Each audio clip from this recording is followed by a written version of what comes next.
Regardez aujourd'hui Nordi Nubali, il a 32 ans, il est champion du monde WBC. J'allais t'en parler parce que c'est ta catégorie. C'est ma catégorie, il est champion du monde WBC.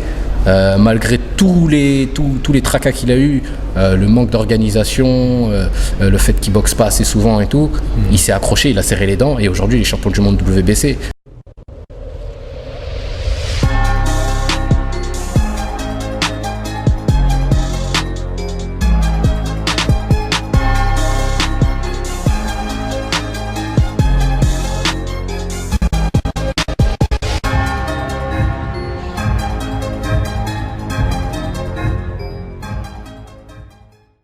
Salut les disciples de la boxe, c'est Jean-Charles et aujourd'hui je suis avec Eli Conqui, champion de France des poids coqs, qui a fait partie de la team solide, une belle carrière amateur, on pourra en parler. Là tu as un combat dans une semaine, pile poil une semaine à peu près. Exactement. Ouais, à Nantes. Donc si vous êtes proche de Nantes, n'hésitez pas à aller soutenir les champions français. Donc là on a un champion de France. On est où aujourd'hui? Dis-nous en quelques mots où on est. Alors ici on est à la salle des Mureaux, le BAM L'Héritage. C'est avec mes entraîneurs avec qui je me suis toujours entraîné, je me suis toujours C'est préparé. ta première salle ici? C'est ma première salle. D'accord. On était à la gare et suite à quelques conflits, on va dire, on a préféré changer et déménager dans une autre salle au sein même de la même ville, les Mureaux, là où j'ai grandi. D'accord. Et voilà, c'est là où j'ai fait mes premiers pas dans le monde de la boxe et c'est là où je pense que je vais finir ma carrière ici. T'as commencé à quel âge? Parce que je sais que t'es passé un peu par différents sports avant de te mettre à l'anglaise pure. C'est ça. Je suis passé par le taekwondo dans un premier temps. Ouais. Ça m'a pas vraiment accroché. Ça, j'ai pas accroché puisqu'il y avait pas assez d'impact, il y avait trop de règles, trop de stops, trop de ceci et de cela. Ouais.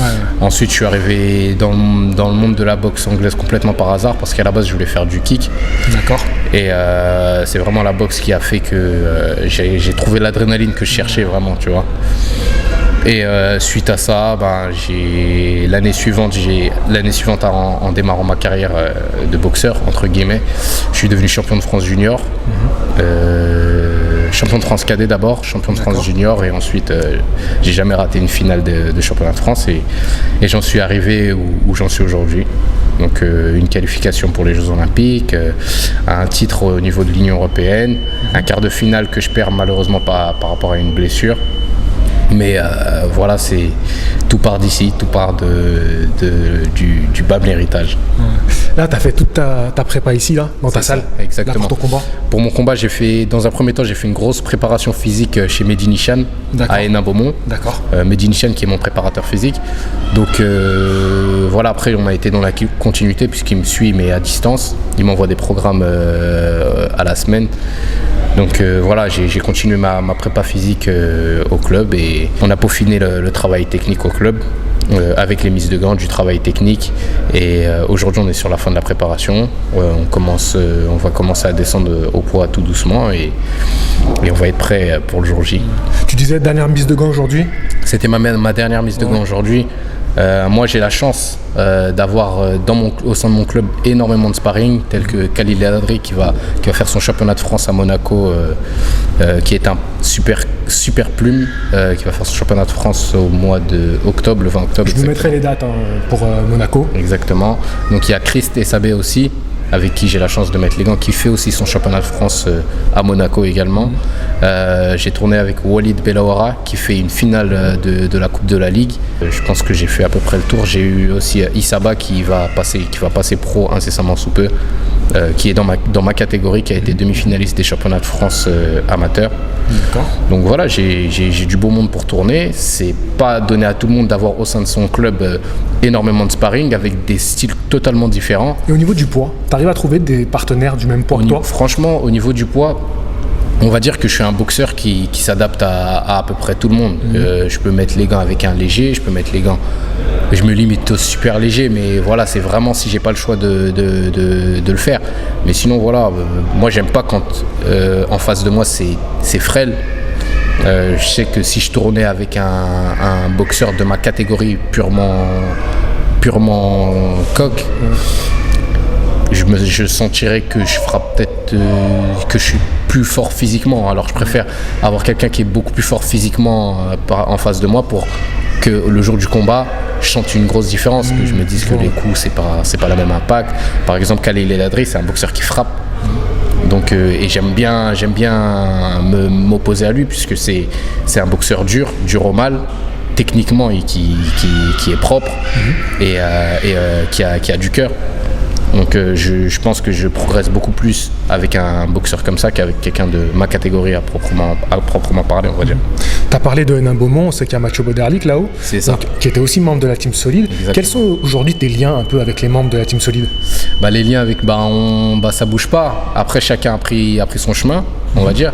Mais voilà, c'est quand on se retrouve, quand on s'est retrouvé à Hénin Beaumont, c'est comme si on s'était jamais quitté. En fait, voilà, on est une petite famille. Et ça se fait naturellement, tu sais, on n'a pas vraiment de pudeur, voilà, on se retrouve, on se charrie beaucoup, et c'est que du bonheur de retrouver des membres de l'équipe. Après voilà, Tony et Soulé, c'est plus compliqué puisqu'ils sont à l'étranger. Bien sûr. Donc on se retrouve pratiquement que sur le lieu de compétition, mais voilà, c'est parce que tu fais tes combats avec eux, ça c'est un point qui est intéressant. Exactement. Et ça se fait naturellement. À chaque fois qu'on se retrouve, c'est comme si on s'était jamais quitté.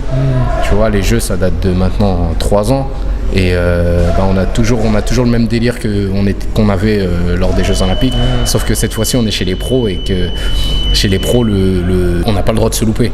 Une défaite, ça peut vite te faire dégringoler dans les classements et tout. Donc, mais sinon, voilà, on reste en famille, on va dire. Je me posais une question par rapport à ça.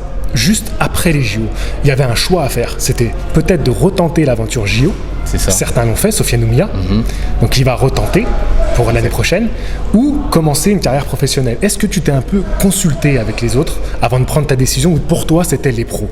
Ouais, on s'est consulté avec les autres. Pour ma part, je ne savais pas vraiment si je devais passer professionnel ou si je devais continuer sur une nouvelle Olympiade, étant donné que je perds contre le Russe sur un combat qui était assez serré, assez mitigé. Un Russe qui était numéro 1, en plus à ce moment-là j'étais sur une très bonne lancée. J'ai été stoppé, on va dire, par une blessure lors des championnats d'Europe en quart de finale.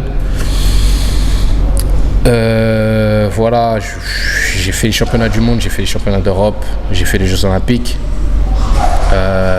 Dans ma catégorie, c'est plus les jeunes qui sont performants, donc étant donné que la catégorie de poids elle est légère, je me suis dit tenter une Olympiade, c'était prendre un risque.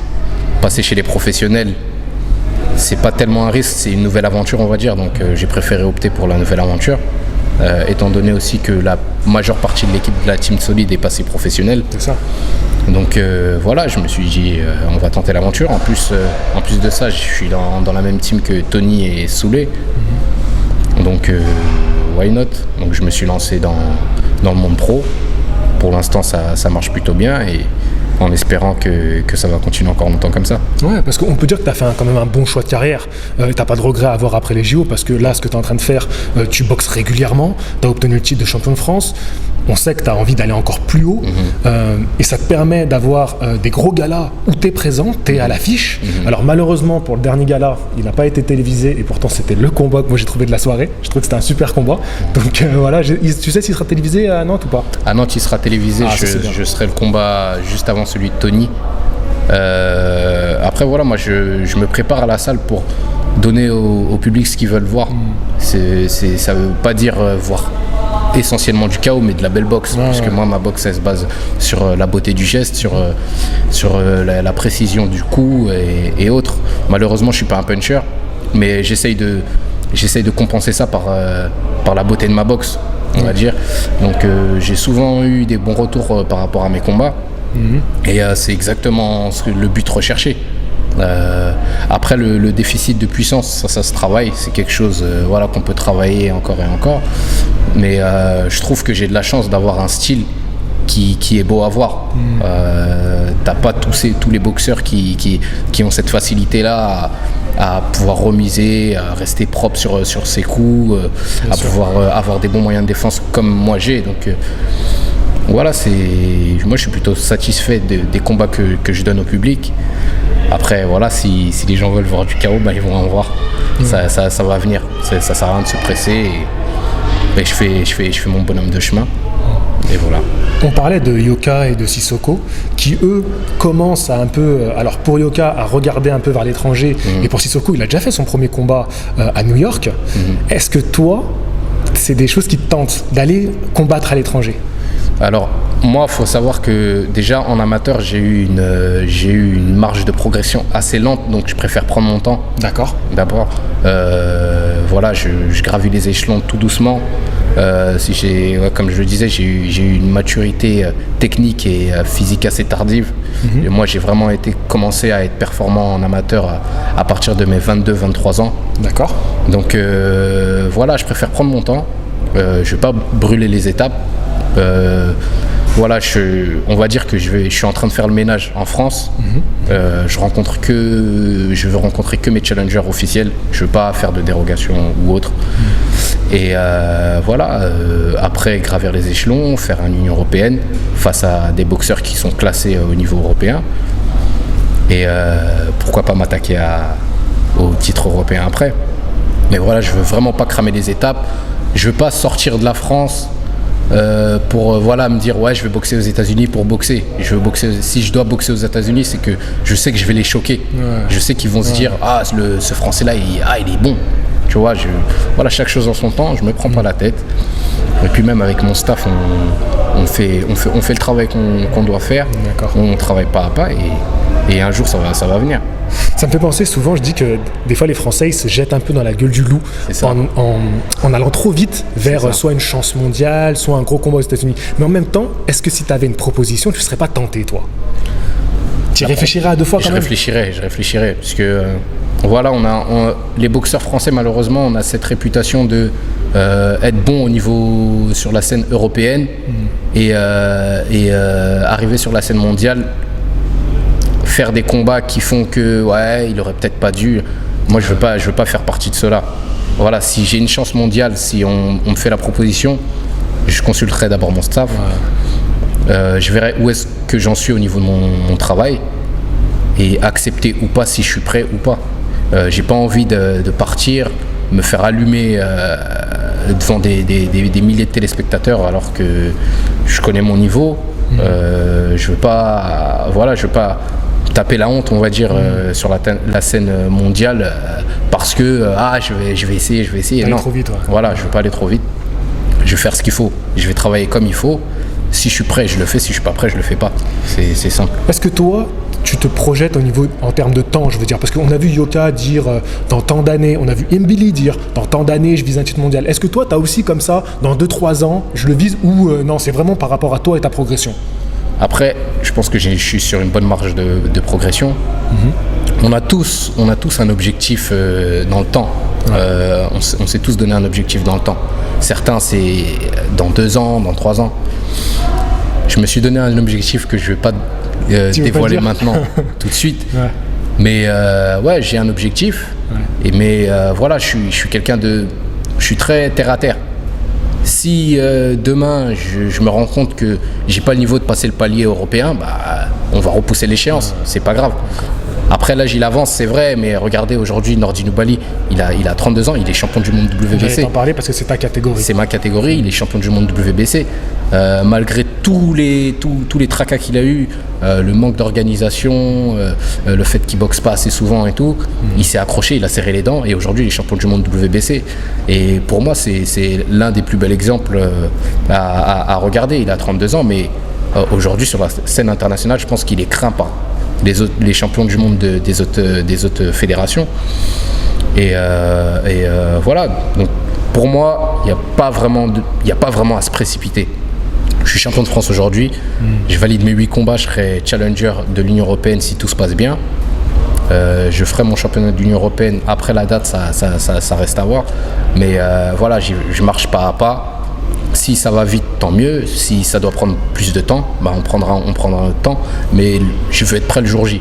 Je veux pas être prêt après avoir été saccagé sur la scène mondiale ou quoi. Je veux être prêt le jour où on m'appelle et on me donne une proposition. Bien sûr. Ce jour-là, je serai prêt. Et tu as parlé de Nordi Nubali. Parlons un peu du top de ta catégorie qui est hyper relevé. On a Luis Neri, on a Inoue. Voilà, Inoue, il est dans le top 10, toutes catégories confondues. Est-ce que toi, ces boxeurs-là, tu les analyses analyses, tu les observes, tu regardes comment ils s'entraînent pour un petit peu t'en inspirer. Ouais, exactement. On parle d'Inoue. C'est un boxeur que je connaissais pas avant. Je l'ai pas vu sur la scène de la boxe olympique. J'ai battu un champion, j'ai battu un japonais lors du tournoi de qualification. Et c'est pas une boxe qui m'avait spécialement impressionné. Aujourd'hui, il fait partie du top 10 mondial, toutes catégories confondues. J'ai été surpris. Mais je sais que les Japonais, dans ma catégorie, c'est déjà les 50 premiers au Japon, c'est les 50 premiers mondiaux. Donc, ouais, on analyse toujours le numéro 1. De toute façon, on veut toujours se comparer au numéro 1. Donc, ouais, c'est un boxeur que j'analyse. Je regarde aussi ses entraînements. Et voilà, il est impressionnant par son explosivité, par sa puissance. Bien sûr. Mais il m'impressionne pas techniquement, il m'impressionne pas. Techniquement, je vois pas des retraits, tu sais, c'est pas un cubain, c'est pas un boxeur cubain, tu vois. Après, voilà. C'est très intéressant ce que tu dis là. Voilà, après dans la boxe pro, c'est beaucoup plus l'efficacité qui prime. Mais si on est un boxeur dur au mal, je pense qu'il y a possibilité de s'en sortir face à un adversaire comme ça.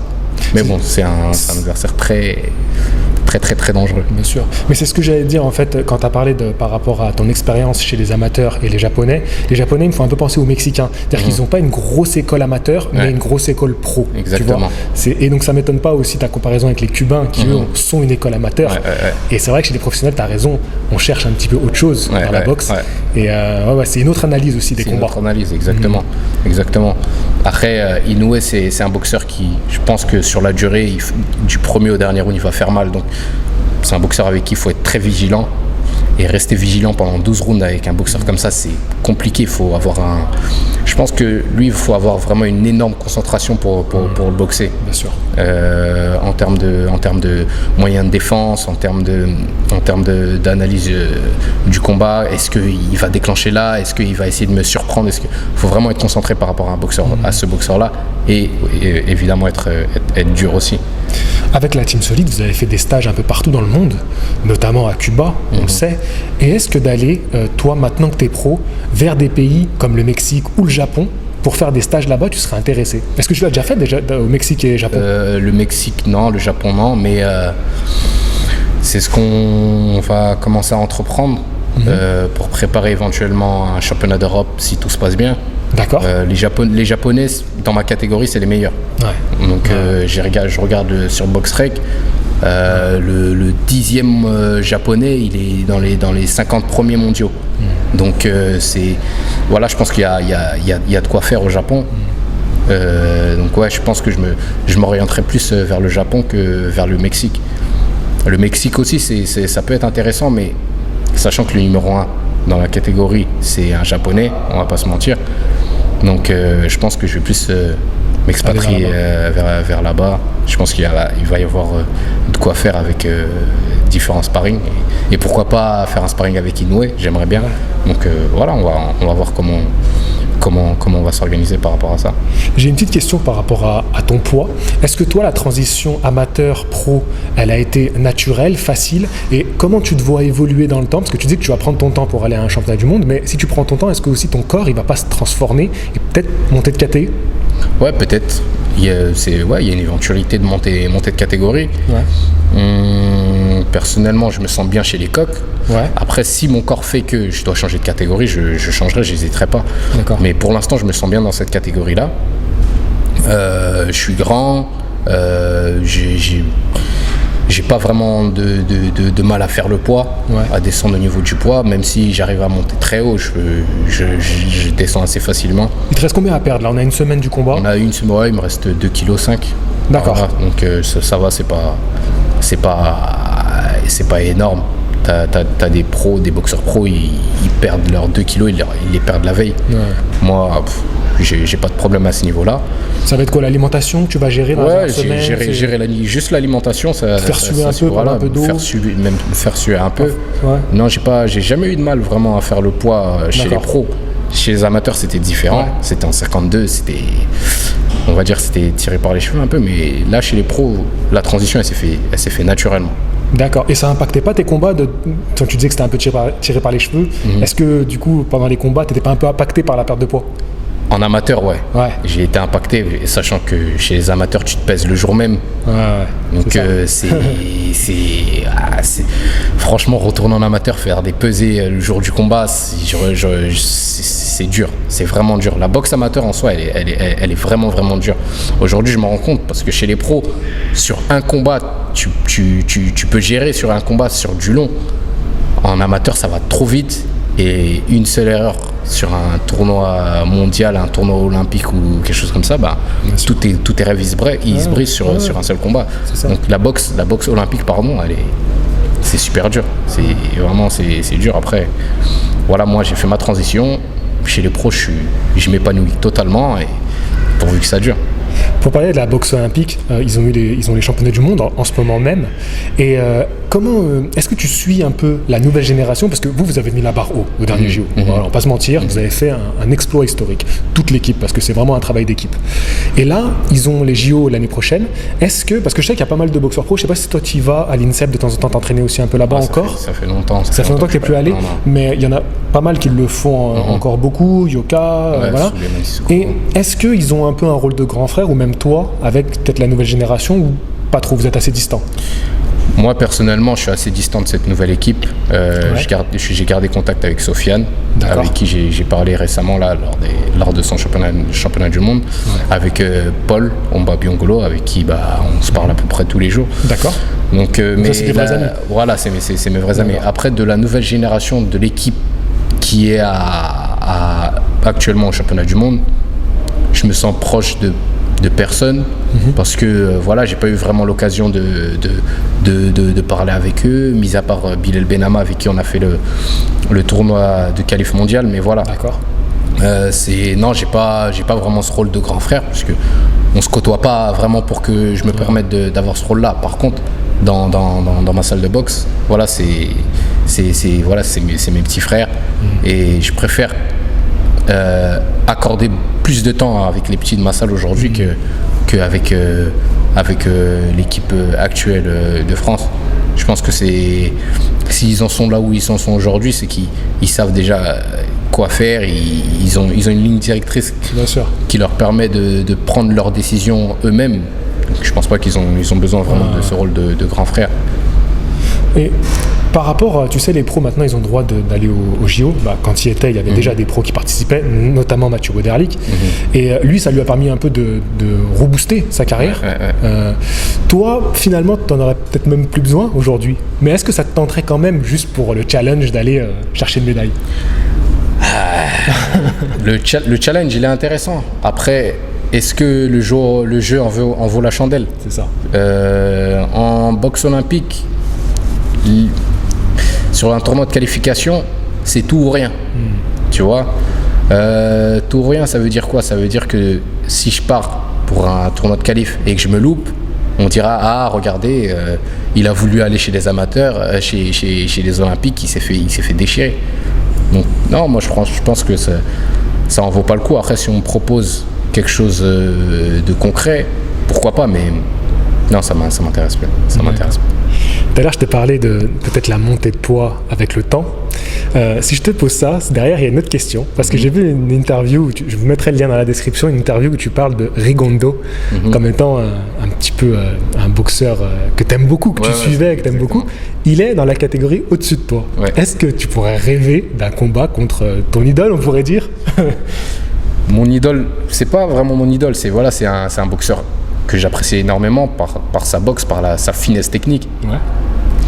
Avoir un combat face à lui, là aujourd'hui, là tout de suite maintenant, il va falloir que j'attende. Je vais attendre un petit peu quand même, mais ce serait beau pour moi de le boxer. Après, si je le boxe, ce serait pour le taper, ce serait pas pour dire que j'ai boxé Rigondeaux. Non, si je monte sur le ring face à lui, il n'y aura plus aucun respect. Ce sera ou lui ou moi. Après, ça reste le boxeur qui m'inspire le plus. Et si, bon, ça m'étonnerait aujourd'hui puisqu'il est plus sur la fin que sur le début, mais si c'est pour ça que je te pose la question aussi, si je montais de catégorie et que je devais le croiser, ce serait avec un plaisir que je le descendrais de son trône. C'est ça, parce que je te pose aussi la question pour ça, parce que dans quelques années, on ne sait pas où il en sera lui. Et je me dis, imaginons que demain l'opportunité se propose. Ça va. Si je suis prêt, mais je le fais. Je le fais sans réfléchir. Après, est-ce que je serai prêt le moment venu? C'est ça la question. Tu vois, on a tous quelqu'un face à qui on aimerait s'opposer. Mais être prêt, c'est ça la vraie question. Est-ce que tu es prêt? Est-ce que tu n'es pas prêt? Tu vois? Mais voilà. Il y a d'autres boxeurs aujourd'hui que tu suis beaucoup, sans parler de Takate, dans la boxe en général, dans l'actu boxe. Ouais, Canelo, j'aime beaucoup Canelo. On parle de son prochain combat qui monte de 2 catégories, c'est un truc que tu pourrais faire ça toi? Non, monter de 2 catégories comme ça. C'est trop. Après voilà, s'il le fait, c'est que il a confiance en lui. Mais je pense, mais c'est trop. Après voilà, c'est un défi, c'est un nouveau défi pour lui. Je pense que arriver à son niveau, on cherche toujours des nouveaux défis. Mais là, la marge, elle est grande quand même. Mais après moi, au jour d'aujourd'hui, c'est le boxeur que je suis vraiment, c'est Canelo. Donc voilà, moi je suis face à Kovalev. Moi, j'ai ma préférence pour Canelo. Après, est-ce qu'il est prêt pour ça? Ça, on verra sur le ring. Tu sais, regarde, Andy Ruiz-Joshua, il y a jamais rien qui est prévu d'avance dans ce sport-là. C'est vrai. Donc, mais moi, je serais un pro Canelo que Kovalev. D'accord. Ça, c'est sûr. Ça m'a fait plaisir de te rencontrer. Ça m'a fait plaisir aussi. J'aime beaucoup ce que tu fais. Merci. Moi, je t'ai découvert lors des Jeux de Rio, quand tu as présenté l'équipe, et depuis, j'ai accroché totalement. Donc, merci de nous donner autant de visibilité et continue le bon travail que tu fais. Vous avez redonné un nouveau souffle à la boxe. Ça a donné aussi de l'énergie à ma chaîne, parce que c'est grâce à vous. En fait, c'est un tout, tu vois. C'est cette équipe, la Team Solide. Donc c'est pour ça que là, je suis en train de tous les chasser. Je vais tous les avoir sur Box Attitude. Et c'est vrai que vous avez vraiment relevé quelque chose en fait qui était un peu mort en France. Depuis un moment, c'était un peu mort. Et vous avez fait du bien à la boxe. Donc aujourd'hui, moi, je trouve que c'est important de vous donner un maximum de visibilité. Voilà. Merci en tout cas. Bon, je vous dis à la prochaine. Fighting! Yes. Je vais te dire un truc que tu sais déjà. Le soleil, les arcs-en-ciel, c'est pas le monde. Il y a de vraies tempêtes, de lourdes épreuves. Aussi grand et fort que tu sois, la vie te mettra à genoux et te laissera comme ça en permanence si tu la laisses faire. Toi, moi, n'importe qui. Personne ne frappe aussi fort que la vie. C'est pas d'être un bon cogneur qui compte. L'important, c'est de se faire cogner et d'aller quand même de l'avant. C'est de pouvoir encaisser sans jamais flancher. C'est comme ça qu'on gagne.